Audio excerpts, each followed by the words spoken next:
আসসালামু আলাইকুম রহমতুল্লাহি ওবরকাতুহু।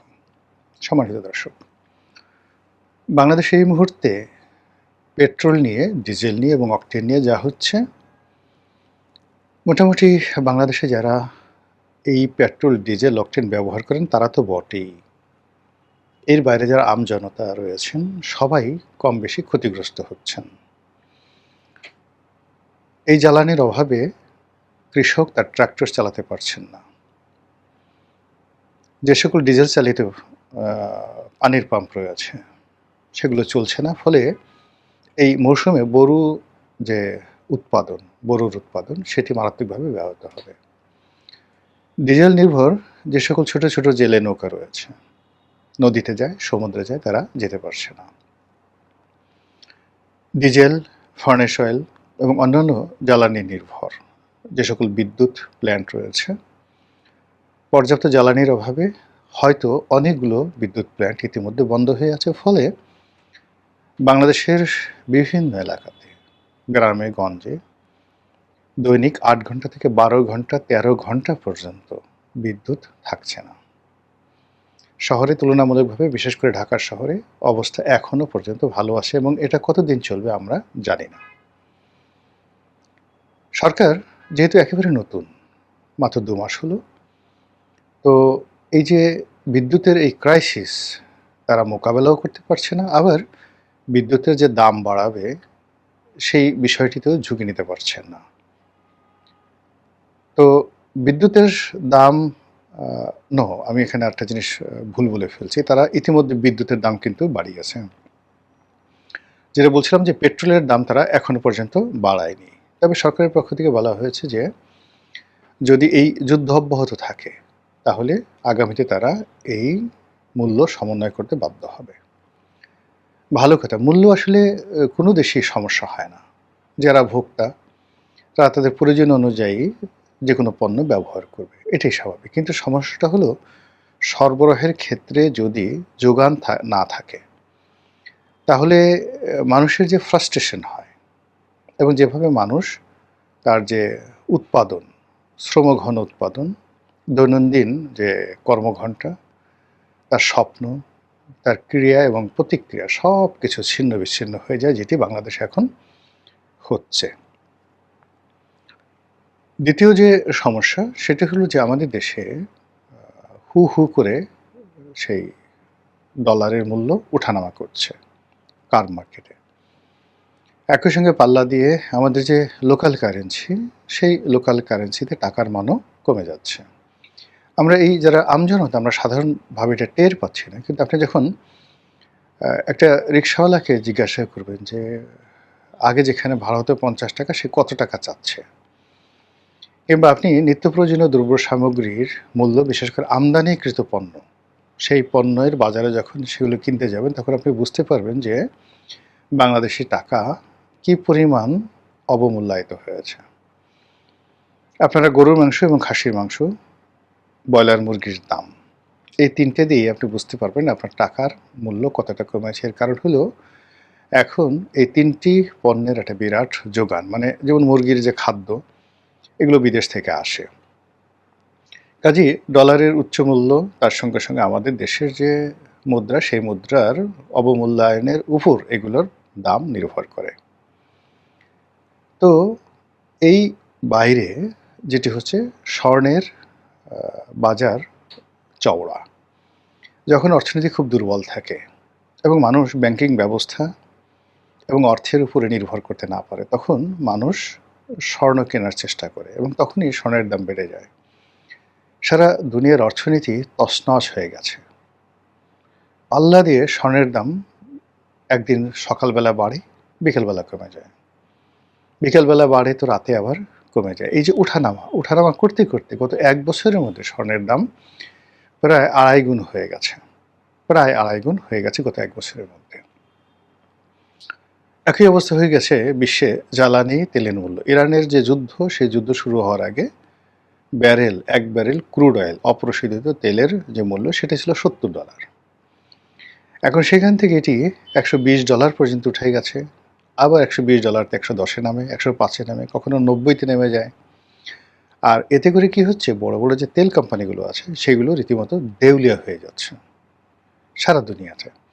এবং এই তেলের যে ব্যবসাটা সিঙ্গাপুর, দুবাই এবং আমেরিকা এবং ইংল্যান্ডের যে বড় বড় তেল কোম্পানিগুলো রয়েছে, যারা এই তেলের যে ব্রোকারিটা এটা বেশি মাত্রায় করে, ফলে ওই সমস্ত দেশের সরকারগুলোর উপর ভীষণ রকম চাপ পড়েছে ব্যবসায়ীদের। তো আমরা সেটা আলোচনা না করে আমরা আমাদের বাংলাদেশের যে বিষয় সে বিষয়ে আলোচনা করছি। আমাদের বাংলাদেশের যে সমাজ ব্যবস্থা, ব্যবসা বাণিজ্য, রাষ্ট্র, এখানে মূলত মধ্যবিত্ত যে শ্রেণীর রয়েছে, এই মধ্যবিত্ত শ্রেণী যেটা রয়েছে তারা পুরো অর্থনীতি নিয়ন্ত্রণ করে, সমাজে ভারসাম্য রক্ষা করে। এবং আমাদের দেশে উচ্চবিত্তের সংখ্যা খুব অল্প, আর বেশিরভাগ মানুষ দরিদ্র। তো দরিদ্র মানুষের সঙ্গে উচ্চবিত্ত মানুষের যে সম্পর্ক, দরিদ্র মানুষের সঙ্গে রাষ্ট্রের সম্পর্ক, শ্রমিকের সঙ্গে কারখানা মালিকের সম্পর্ক, এর মধ্যে যে ব্যালেন্স যারা করে সেটা হলো মধ্যবিত্ত। এখন এই মধ্যবিত্ত শ্রেণী কারা? এক নম্বর হলো যে সরকারি কর্মকর্তা, দুই নম্বর হলো যে উপজেলা পর্যায়ে, জেলা পর্যায়ে যে সকল রাজনীতিবিদ রয়েছেন, ব্যবসায়ী রয়েছেন, যারা মানে ওই এলাকার বিচার সালিশ থেকে শুরু করে রাজনীতি, অর্থনীতি সেখানে গুরুত্বপূর্ণ ভূমিকা পালন করেন।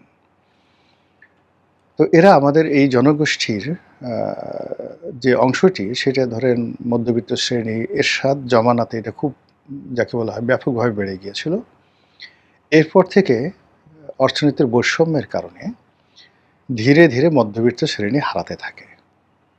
এবং এই যে বললাম যে মধ্যবিত্ত কিভাবে শেষ হয়ে গেছে, যে ডক্টর মোহাম্মদ ইউনূসের জমানাতে মাত্র 17 মাসে কয়েক হাজার, আমি এখন একজ্যাক্টলি এই সংখ্যাটা বলতে পারবো না, বেশ কয়েক হাজার নতুন কোটিপতি যুক্ত হয়েছে এই অল্প সময়ের মধ্যে। তো বোঝার চেষ্টা করুন যে অর্থনীতি কীভাবে ইমব্যালেন্সড হয়ে পড়েছিল।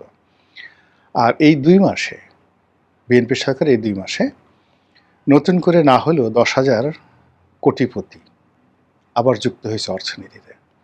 তাহলে এই যে 10,000 কোটিপতি যুক্ত হলো, তারা গরিবের হক নষ্ট করেছে, মধ্যবিত্তের হক নষ্ট করেছে এবং অনেক শিল্পপতি, ধনী এবং যারা যাকে বলে গ্রুপ অফ কোম্পানিজের মালিক, তাদেরকে ভ্যানিশ করে দিয়েছে। ফলে কি হলো, এই যে 10,000 নতুন যে কোটিপতি, আমি জাস্ট এমনি একটা আন্দাজ করে রাব করে বললাম। তো এর ফলে কি হলো, আমাদের যে মধ্যবিত্ত শ্রেণী, সেই মধ্যবিত্ত শ্রেণীর যে স্থিতিশীলতা রয়েছে সেটা নষ্ট হয়ে গেছে। এর বাইরে এই যে জ্বালানি সংকট, তেল সংকট, তারপরে দ্রব্যমূল্য বৃদ্ধি, তারপরে কর্মহীনতা ইত্যাদি নানা কারণে মধ্যবিত্ত শ্রেণী চাপের মধ্যে পড়েছে। অনেকে যারা ঠিক এই 1 বছর 1.5 বছর আগে ঢাকা শহরে বুক ফুলিয়ে ঘুরে বেড়াতেন, তারা এখন বোরকা পরে ঘুরে বেড়াচ্ছেন। মেয়েরা, অনেক পুরুষ ঘর থেকে বের হচ্ছেন না, ব্যবসা বাণিজ্য বন্ধ, চুপচাপ ঘরে বসে তারা অশান্তি তৈরি করছেন। এই যে তেলের মূল্য বৃদ্ধি করার কারণে অনেক যারা একটু মোটামুটি ঝামেলা করতে চান না, আর খুব বেশি কাজ নেই, এমন একটা হলো যে ধরুন ঢাকা শহরে একটা ফ্ল্যাট আছে বা আর একটা ফ্ল্যাট ভাড়া দিয়ে সে কোনো মতে চলে, আর একটা গাড়ি আছে, ড্রাইভার নিয়ে বাইরে বের হলে তার ইনকাম হয়, না হলেও তেমন কোনো ক্ষতি নেই। এরকম সংখ্যা রয়েছে কয়েক লাখ এই শহরে। এই কয়েক লাখ মানুষ কোনো ঝামেলা করতে চাচ্ছে না, তারা ঘর থেকে বের হচ্ছে না, ড্রাইভারকে লম্বা ছুটি দিয়ে দিয়েছে। তারপর গাড়িটা মাঝে মধ্যে স্টার্ট দেয়, আর ওই যে সে দেখা গেল তার যে বাসায় থাকে আর একটা বাসা ভাড়া সে কালেকশন করে, এটি দিয়ে সে কোনো মতে চলছে। কিন্তু সে বাইরে বেরোলে তার যে আরও 1 লাখ টাকা লাভ হতো, তো সেই 1 লাখ টাকার পেছনে হয়তো 10,000 টাকার তেল সে পোড়াতো, কিন্তু 10,000 টাকার তেল পোড়ানোর পরেও তার 90,000 টাকা লাভ হতো। এরকম কয়েক লাখ মানুষ এই তেল সংকটের কারণে ইরান যুদ্ধের পরে রীতিমতো ঘরে বসে আছে এবং তারা অপেক্ষা করছে কখন পরিস্থিতি ভালো হয়। যখন হয়তো পরিস্থিতি ভালো হবে 2 মাস পরে, 1 মাস পরে, 15 দিন পরে, কিন্তু ওই যে তাদের যে অপরচুনিটিগুলো ছিল, সুযোগগুলো ছিল, সেগুলো কিন্তু নষ্ট হয়ে যাবে। এর ফলে কি হবে, আমাদের যে অর্থনীতি, যে অর্থনীতির অশ্বিনী সংকেতটা শুরু হয়েছিল 2021 সন থেকে, করোনার কালীন সময় থেকে, এবং এটি ক্রমবর্ধমান হারে বাড়ছে এবং আমাদেরকে রীতিমতো পঙ্গু করে ফেলছে। আর সেই পঙ্গুত্ব আমরা মোকাবেলা করার জন্য যে রাজনৈতিক ঐক্য দরকার, যে সামাজিক স্থিতিশীলতা দরকার, জাতিগত যে সততা দরকার ছিল, সেই জিনিসগুলো না থাকার কারণে এখন চলমান যে সমস্যা, এক একটা সমস্যা আমাদের কাছে হিমালয়ের মতো মনে হচ্ছে। আমরা এই হিমালয় পর্বত অতিক্রম করে শান্তির সুবাতাস পাবো কিনা একমাত্র আল্লাহ রাব্বুল আলামিন ছাড়া কেউ বলতে পারেন না। আসসালামু আলাইকুম ওয়া রাহমাতুল্লাহি ওয়া বারাকাতুহু।